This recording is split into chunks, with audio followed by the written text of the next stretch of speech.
So yun mga idol, mga tikman, dito sa Instagram Cafe, yan, meron sila mga brewing method dito. So iba't ibang klaseng brewing method ng pag-brew ng kape. Yan. So kasama natin dito si Vic. Yan. So naandito yung nameplate niya kaya nakilala natin. Ito lang daw yung meron dito sa San Pablo mga idol. So sa ibang lugar or sa ibang cafe walang ganito. Good evening everyone, I'm Vic. Welcome to Instagram Cafe. So ang brewing method po natin ngayon is si Siphon. Isa po siyang vacuum type brewing method Vacuum na invento type. ng isang scientist or chemist na si Dolph Berlin po. Dahil curious po siya kung pwede daw po bang makapagawa ng masarap na kape gamit yung mga science equipment. So para tayo nasa laboratory na ito mga idol, di ba? Nakakatuwa naman dito. May presentation pa ng kape, di ba? So yun. Yun, nakaka-excite tikman, ano? Eto na mga idol, tikman natin. Gising ka talaga, di ba? Sarap! Cheers! Yun. So yun guys, eto naman yung next method natin mga idol. So, i-discuss naman ni ma'am. Anong pangalan mo ma'am? Raven po. Raven. Okay, so ma'am Raven, go. So, good evening ladies and gentlemen. Welcome to Instagram Cafe. Today I am going to present how to use the mocha pot. So yun mga idol, kung napansin nyo, mga nagdi-discuss dito, mga bata pa, working students sila yan mga idol. So sila yung mga tinutulungan ng Instagram Cafe para at the same time, nagtatrabaho na sila at the same time, di ba? So, aside po sa sa kailangan eksakto yung sukat, isa rin po sa tinuro ng aming mentor na si Sir Gary, dapat po yung portion na nilalagay natin is ginagawa natin siya by heart. Ayun. Dapat alam natin yung ginagawa natin and also passion natin yung paggawa ng coffee. Ito na yung favorite part natin, Tiki Man Time, di ba? So, good luck. Kanina pa ako nagkakape. So, yan.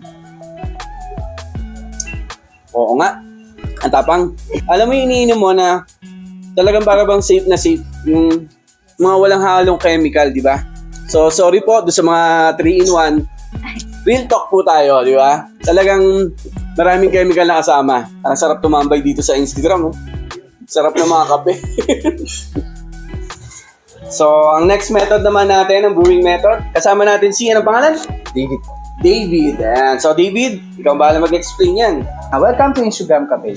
Tonight, I'm gonna show you how to brew a perfect cup of coffee using a Chemex brewing method. Chemex. Parang tulog scientist na naman yan. Yes po.